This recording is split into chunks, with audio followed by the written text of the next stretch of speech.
You know, there comes a time in every man's life when he decides, I just really want to yap about something. And considering I'm in a video up against a wall with a microphone in my hand, you can probably guess that that's what I'm about to do. Hi, I'm Russ Wagons. Yes, another white boy on the internet with a microphone and an opinion. But what else is new? The destroyer of Tokyo, the radioactive lizard from the deep, the killer of aliens, humans, buildings, and other monsters alike. Today, I want to talk about Godzilla.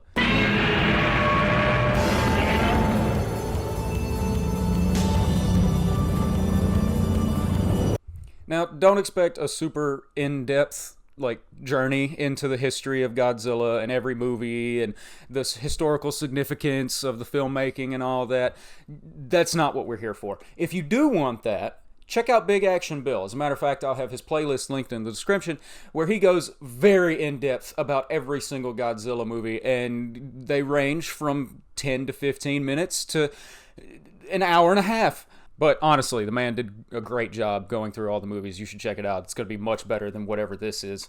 Hey there, gamers. You may be wondering, Russ, what you doing in your chair? Why is your hair multiple inches longer? Yeah, that's because I recorded this video 4 or 5 months ago, and I just never finished editing it for some reason. But yeah, I just wanted to put this in here because I wanted to tell you that recently Toho has been putting out a metric ton of copyright strikes, and Big Action Bill, the guy I mentioned, yeah, he's having to re-upload almost his entire series now, so I don't know if all of them are going to be up when I post this. And I don't know if this video is going to stay up. I'm probably going to have to cut out a lot of stuff. As a matter of fact, you're going to see you're going to see a lot of really dumb edits. But they made me giggle, so hopefully they'll make you giggle. This was also my third recording, and I did it all in one go with no breaks. So, yeah. All right, back to the video. But no, the entire point I want to get across in this video is just how cool Godzilla is, and just how much of an impact it really made on me, just as a series, as a franchise. Now, are there some movies that I either haven't finished or just straight up haven't seen? Yes. Now, could I easily get those on the internet? Also, yes, but I'm not that technically inclined, and I don't want to risk catching some kind of virus from trying to yo-ho them. You are a pirate! You are a pirate! I'm also only going to go in depth or really hark on a few certain movies. So if there's one that you absolutely love that I don't really harp on too much, feel free to let me know. We'll just talk about it in the comments. So with all that said, and without any further ado, let's get right into it. Not with where the franchise first started, but where it first started for me. And for me, it all started with Godzilla vs. King Kong on VHS. When I was but a wee lad, I was at my great-grandma's house rummaging through a bunch of boxes, and one of these boxes happened to have a bunch of VHS tapes in it. And of course, through all the westerns and different chick flicks and soap opera type movies, I saw something that caught my eye. A little VHS entitled King Kong vs. Godzilla. Now, I'd never heard of this before. I'd heard of King Kong through Peter Jackson's 2005 remake, which I want to say the trailer had just released when I saw that. But I'd never heard of Godzilla. It was just a foreign name to me. And my God, I did not know how foreign it was going to be. At least compared to everything else I'd watched up until that point. Keep in mind, I was 6, 7. Power Rangers was the most exotic thing I'd watched.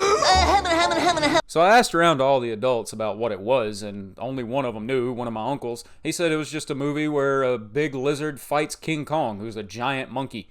And needless to say, I was pretty well hooked. So as soon as I got home, I popped it into my mom's VHS player and was more or less catatonic for the next hour and a half. And by that, I mean I was so glued to the screen that you could not have gotten me away for dinner. And I was a fat kid. Now, to be fair, I was a little confused at first. I mean, I was told that there was going to be a giant lizard and a giant gorilla fighting, but for the first few minutes of the movie, you don't get that. It's just people talking and going from place to place. I was very confused. But then I saw him. Him. Godzilla! Home dude shows up, starts laying waste to the military and the surrounding city, and then once he's done, just fucks off into the ocean.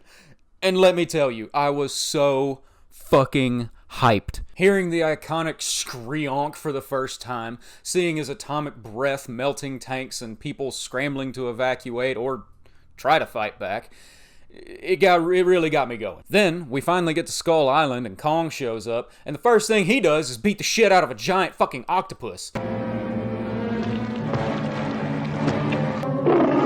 You know, come to think of it, my stomach is rumbling a little bit. I'll have another cold beer.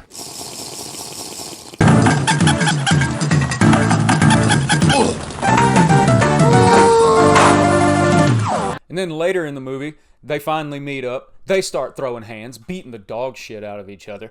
And let me tell you, for a little 6, 7-year-old me, that was the coolest thing you could have ever put on TV. I started wondering why more movies weren't just this. I mean, seriously, these two dudes had my little baby brain firing on all cylinders. I was going so nuts for this movie. I was so hyped. And of course, part of me was like, you know, I know King Kong. I know that's an American movie. It's whatever. I should be on his side. But this giant lizard is really fucking cool. At one point, King Kong figures out that he's electrically conductive, and Godzilla doesn't like that very much.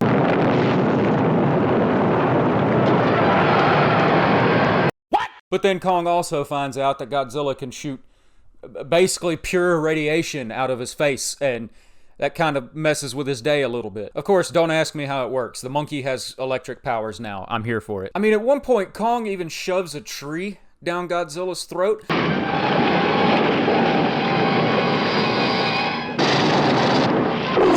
And yeah, it's goofy, and you can tell it's just two dudes in suits trying not to die from the sweat, but it's fucking cool.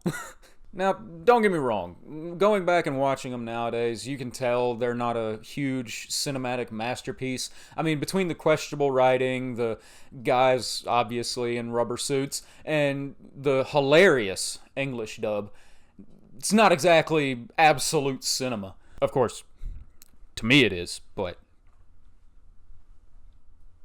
You're not just wrong, you're stupid. Now wait just a minute.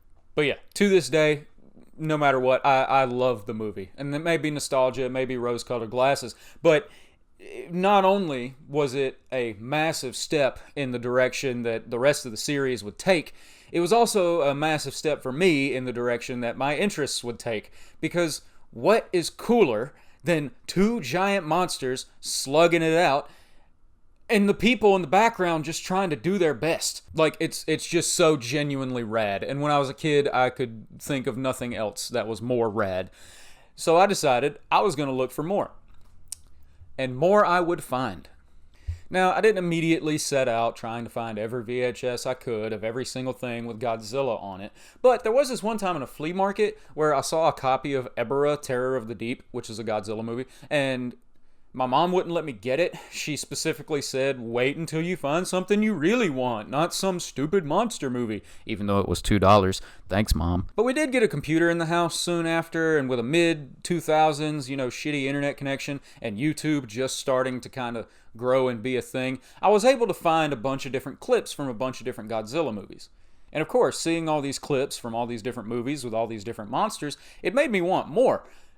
Well, except for the one video I found that was something like Godzilla versus Groundskeeper Willie or something like that. And it was just a still frame of Godzilla, a still frame of Groundskeeper Willie, and then a jump scare of the chick from The Exorcist. It's a monster! Kill it!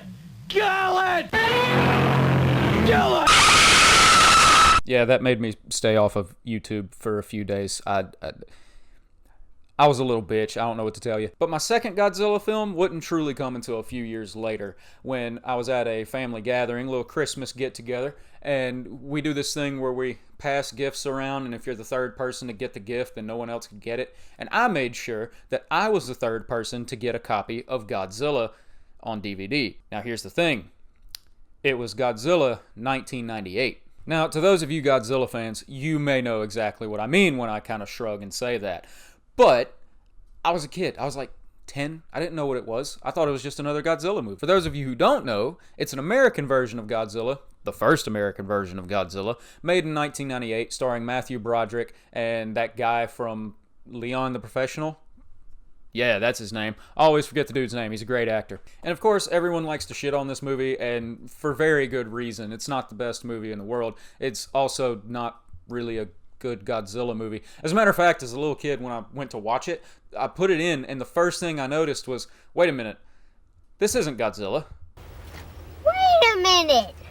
Who are you? Now, I didn't hate the movie, and I still don't. I mean, the Godzilla concept is still pretty cool. It's a irradiated iguana this time around. But that movie didn't really scratch the itch that King Kong versus Godzilla and then all of those YouTube videos kind of put in me, you know what I mean? Phrasing? There was no other kaiju for Godzilla to fight. There was no atomic breath. Yeah, that Godzilla has a fire breath, but it's not the same. Don't at me.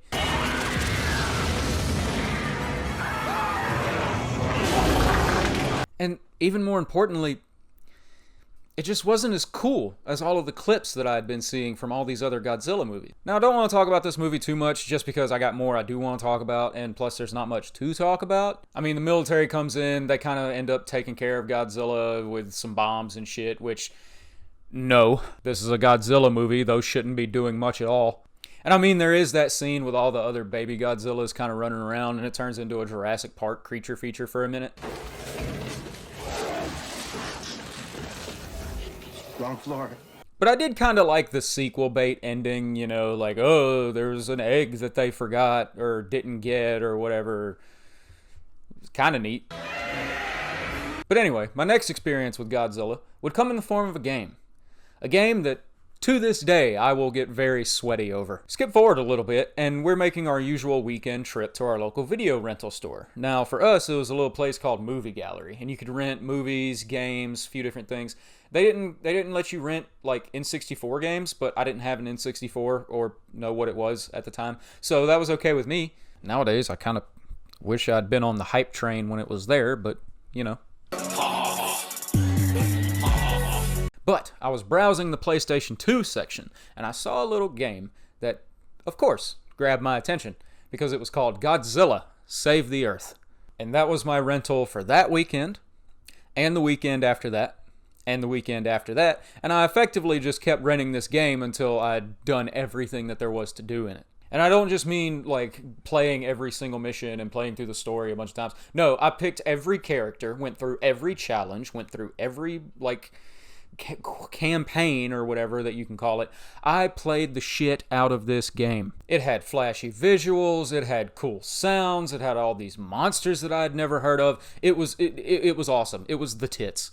And funnily enough, I was and still am a massive Power Rangers fan, and there was this one character in the game that kind of ticked that box, and that was Jet Jaguar. And of course, Jet Jaguar looks like he came straight out of a Power Rangers episode, or to those of you who want to be nerds about it, Super Sentai.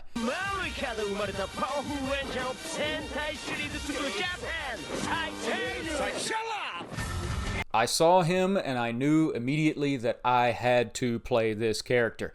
Now, of course, I was a kid and I sucked at the game. I mean, shit, I could hardly figure out how to reliably grow and shrink. Because, yeah, Jet Jaguar can do that. Because, of course, Jet Jaguar can do that. Why couldn't he do that? He's a giant robot, man.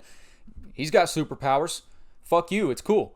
But between all the different kaiju, their unique abilities, and all the different ways of fighting, and the beam clashes, and all this other stuff, whenever I was playing that game, you might as well have put me in an isolation chamber. And fast forward a little bit further, and Godzilla Unleashed comes out. And of course, as the little baby kid I was, I begged and begged and begged until I finally got a copy on the PS2 for Christmas. And of course, my dad was the one cool enough to actually buy it for me. Shout out, Dad, and having 2 Christmases. If you were to ask me nowadays, I wouldn't say that Godzilla Unleashed was as good or really anywhere near better than Godzilla Save the Earth, but it had updated graphics, mechanics, and a couple new monsters. And of course, I was a little kid. I had a PlayStation 2. It was cool enough. And just to stress to you how cool I thought this game was, I played it until the disc stopped working. How many games can you honestly say you played until the disc stopped working? Now, I had 2 or 3 different Call of Duties. I had every Guitar Hero except for one or two of them. I had sports games, fighting games. I even had some movie tie-in games. Shout out The Mummy 3. I never beat it. But Godzilla Unleashed was one that I'd never had to be in the mood to play. I could pop it in at any time, morning, noon, or night. And of course, I was going to be locked in for at least an hour. I mean, like I said, I played the game until the disc broke.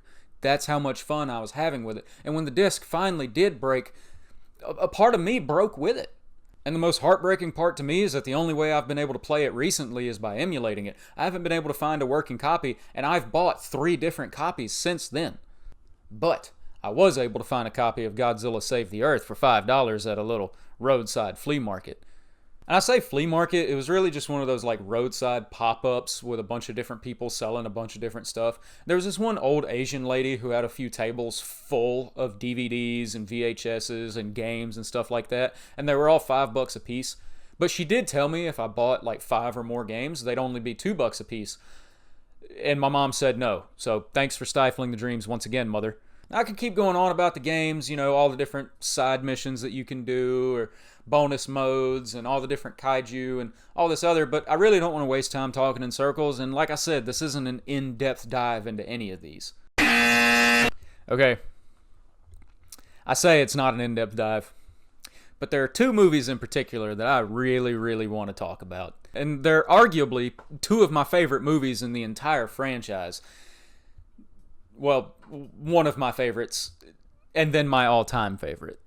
The next official Godzilla movie I ever saw was Godzilla 2000, where Godzilla fights this weird DNA-stealing alien called Orga. Sitting in the living room with my mom's boyfriend one night, I saw it on HBO, and I was like, hey, can we watch it? I love Godzilla. I think it's going to be really cool. And him, being the badass he was, he said yes, of course. And honestly, I don't think I even got up to piss during this movie because I was so glued to the screen. I mean, when you finally get to the climax of the movie and Orga is literally trying to vor Godzilla,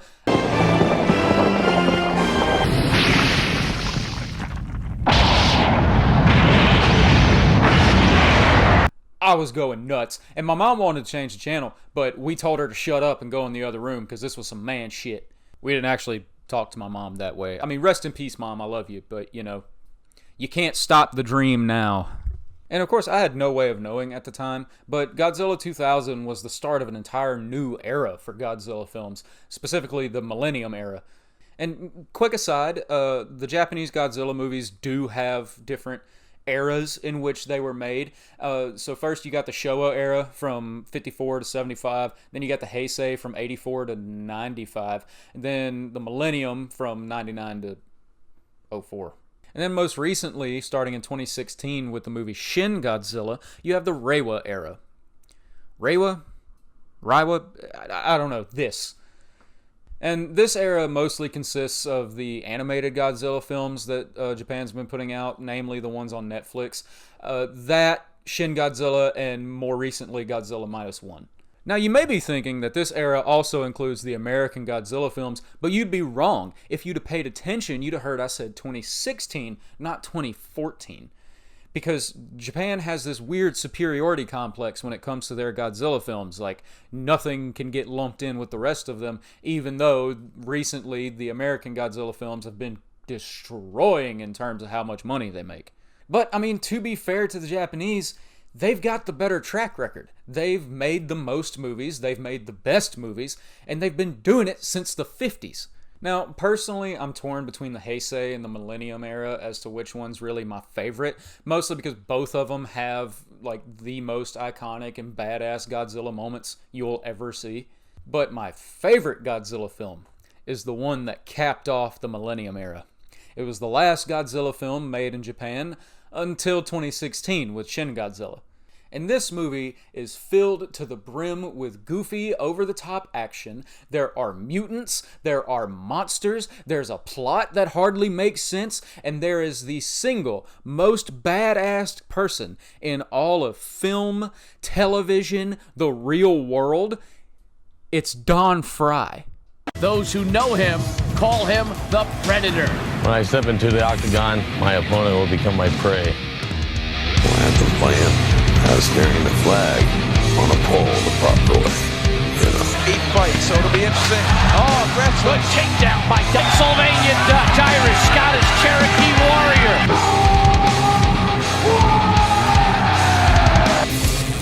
Listen, kid. There are 2 things you don't know about the Earth. One is me, and the other is Godzilla.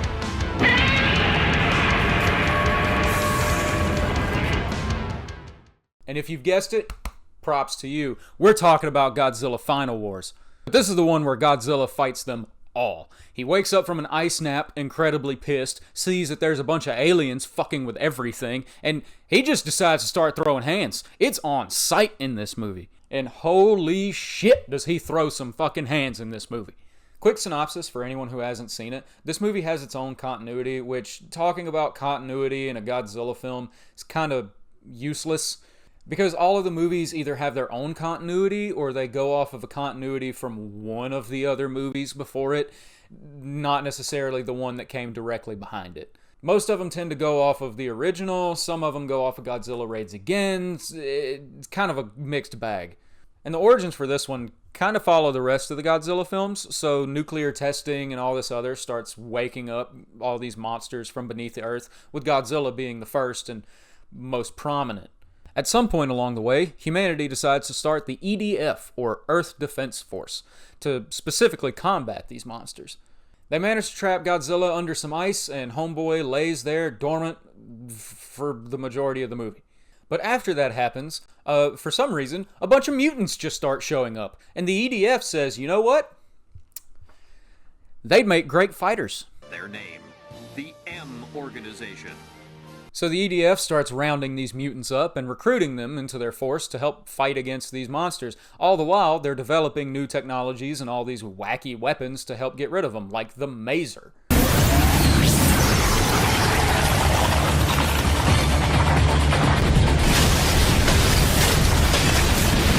But then we get to where the movie starts. EDF's been established for decades at this point. They're doing all this fighting, blah, blah, blah, blah, blah. But one day, a bunch of monsters start rampaging, all at once, all over the world. It is a huge fucking deal. And the EDF can't keep up. They're trying their best. They're deploying everywhere they can. We see them absolutely wreck Ebera.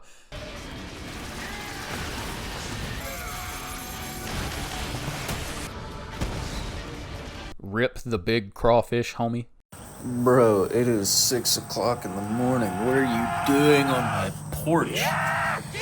It's too early for visitors. Why are you here? But while all this destruction and all this chaos is happening, all of a sudden these ships come out of nowhere and just suck them all up. And all of a sudden the disaster's over. That is when we are introduced to aliens. More specifically in this movie, I think they're called Zillions. We don't really get to learn much about them until later in the movie. But from what they tell the people, we assume that they're here because there's a giant asteroid making its way to Earth, and they want to try to help us with it. Now, that's what they claim, but predictably, since they are Xeno scum, they're big fat fucking liars. Death to the alien. The truth of the matter is, these aliens are here for one thing and one thing only, to use humanity as cattle. And yes, I mean that literally. Here's a clip from the movie where they call people cattle. And they're so hell-bent on this that they not only are mind-controlling all of the monsters, but they start mind-controlling all the mutants as well. Except for our star mutant, because he's got some special power gene. Who cares? It's cool. So, with our lead mind-control-resistant mutant, Don Fry, and the friends that they made along the way in charge, it's time to fight back. And by fighting back, I mean, of course, they take the fight directly to the mothership of these aliens. They're going to go in there, punch them in the face, show them what for. I mean, they've got Don Fry on their team. They could punch their way out of any situation. But they do one thing to make everything that much easier. They decide to go wake up Godzilla. This is also where we find out that Don Fry was the one that shot the cannon that trapped Godzilla in the ice. But our heroes get there, they wake up Big Green, and it's fucking on. Now, of course, the aliens see that Godzilla's woken up. They try to do something about it. They can't mind control Godzilla because he's just that guy. But once they figure out that they can't mind control him, they just start throwing everything at him. They throw every monster that they have at him, and none of them can do anything. At one point, Godzilla starts fighting like 3 or 4 of them at one time, and they can't even do anything together. Hell, even Zilla, the one from the 1998 movie that I mentioned earlier, he shows up, and he gets fucking bodied. Give me your money. We get to the finale, and it's a rush against the mothership. The Humies are trying to get inside so that they can fight the big bad evil guy and finally end all of this, and Godzilla's outside just being Godzilla. The asteroid shows up in the sky, and Godzilla says, "Fuck that."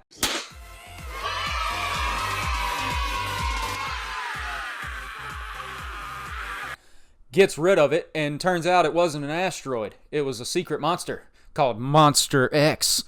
And I'm gonna be real with you, Monster X does kind of look like a Fortnite skin, but he's cool. So Monster X shows up and he starts fighting Godzilla. It's kind of a back and forth, but Godzilla's winning until Gigan, who he killed earlier, shows up, and Gigan's got some upgrades.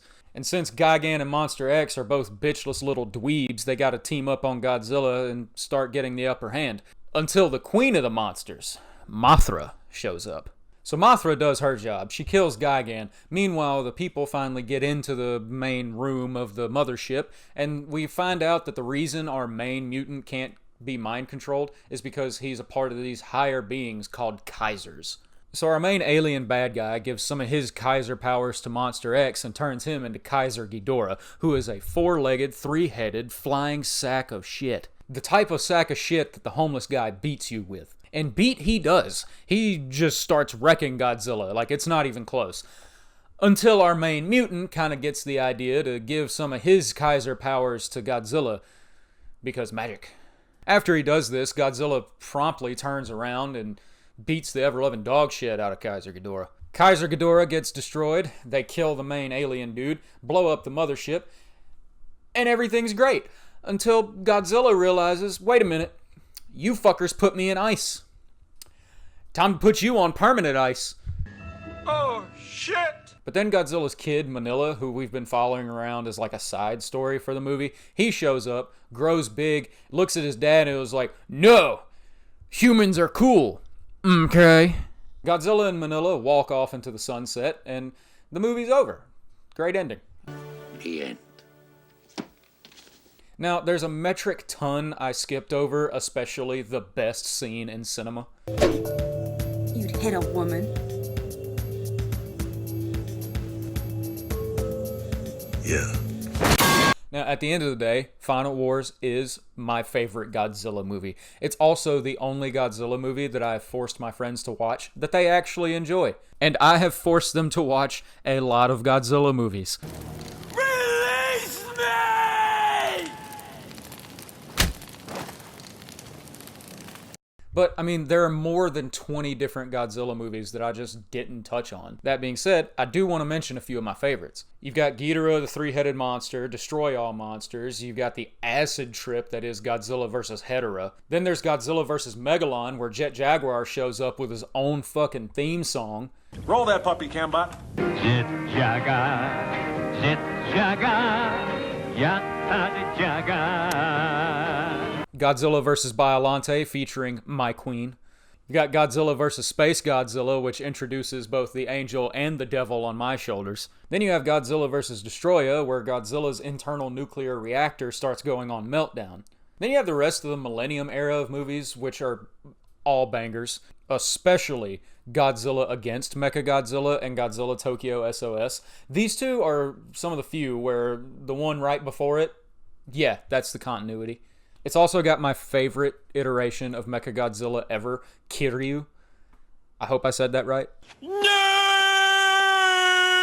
And honestly, Mechagodzilla in those movies kind of steals the spotlight from Godzilla himself, because not only is the design really cool, but there's this whole thing going on where they use the bones from the original Godzilla to make Mechagodzilla, and those bones still have memory.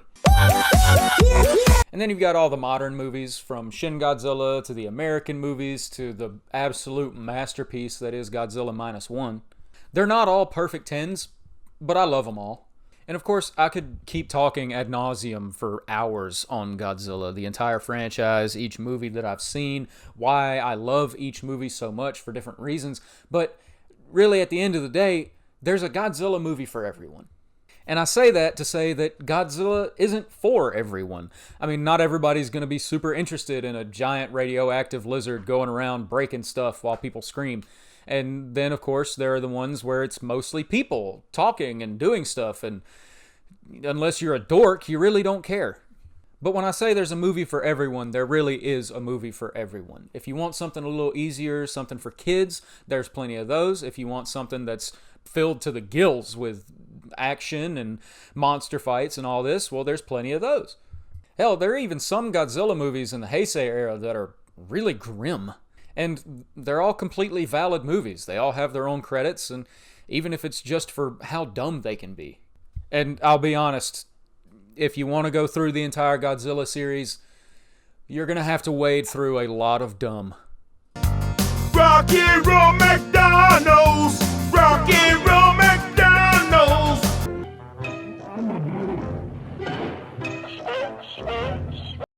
I hate you so much right now! But all that dumb just kind of lends to why I love these movies in the first place. I mean, Godzilla himself is one of the coolest monsters in all of fiction. A giant, nearly indestructible nuclear dinosaur. How is that not cool? He's got hands like a modern UFC fighter. The boy's got giant fucking spikes growing out of his back, and he can shoot this cool radioactive beam that just destroys whatever it touches. How is that not cool? Oh my god, he's so goddamn cool! If you just want to talk about most iconic scenes in cinema, Godzilla's atomic breath has given us plenty. I'm at the